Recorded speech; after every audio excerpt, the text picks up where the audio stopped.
వరంగల్ జిల్లా వర్ధన్నపేట ఎస్ఐ చందర్ గారైతే ఏమన్నా people friendly police ఉన్నాడా? రూల్స్ నైతే పల్స్ మానిటర్ చూయించినంత తేట తెల్లగా అమలు చేస్తుండు.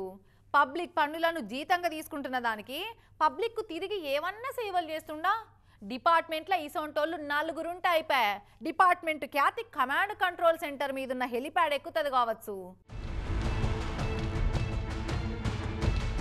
వరంగల్ జిల్లా వర్ధన్నపేట ఎస్ఐ చందర్ గారు ఎకాఎకిన మొగుల మీదకెళ్ళే ఊడిపడ్డాటున్నాడు కదా.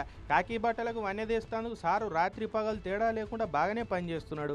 బాలకృష్ణ అనే గీ అన్న భార్య ఇద్దరు పిల్లలను బండి మీద ఎక్కించుకొని అర్ధరాత్రి ఇంటికి పోతుంటే నడిమిట్లా బండి ఆపిరట. ఇక ఏమైందో చెప్పుకరా అక్క. అన్న మీ దండం పెడతా కాలు మొక్తా, ఇంట్లో పరిస్థితి బాగాలేక నేను పిల్లలను తీసుకొని వచ్చిన, నేను తాగున్నా అని చెప్తాను కదంటే నువ్వు ఊదు ఊదు అన్నారు. 2-3 సార్లు ఊదినా కూడా ఊదేది కరెక్ట్ రాలేదు. మా ఫోన్ గుంజుకున్నారు, బండి తాళము, బండ్ల పైసలు ఉన్నాయి, బండి పట్టుకొని మమ్మల్ని ఇక్కడ నడి రోడ్డు మీద ఈ చీకట్లో వదిలిపెట్టి పోయిల్లు మమ్మల్ని. ఇన్నరా అదాడ ముజడ నిజమే అన్న. ఇక ఆయన కొద్దిగంత ఆగున్నాడు కానీ ఇంట్లో పరిస్థితి మంచిగా లేకపోతున్నాను, దయచేసి ఇడిచిపెట్టు అని బతిలాడితే బూతులు తిట్టుకుంటా బాలకృష్ణను భార్య పిల్లల ముంగటనే కొట్టిండట. పిల్లల ముంగట తండ్రిని నీచాతి నీచంగా తిట్టి కొడితే ఎంత ఘోరం అనిపిస్తుంది పిల్లలకు. దయాదండవన్న ఇడవకుండా బండిని సీజ్ చేసుకొని తీసుకపోయారట.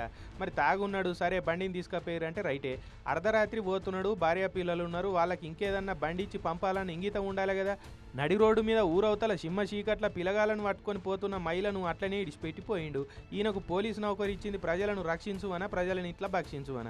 తమరు కూడా మామూలు మధ్యతరగతి కుటుంబం నుంచే వచ్చి ఉంటారు కదా ఎస్ఐ గారు. ఎస్ఐ కాగానే ఏడికేంచి వచ్చిందంతా యాది మరిచి మరి సామాన్య జనాలను పురుగుల కంటే కనీనంగా చూసుడేందో మీకే తెలవాలి. ఇప్పుడే కాదు స్టేషన్కి పోయిన మామూలు జనాలను మనుషుల లెక్క కూడా చూడడానికి మస్తు మంది చీదరైతున్నారు వర్ధన్నపేట జనం.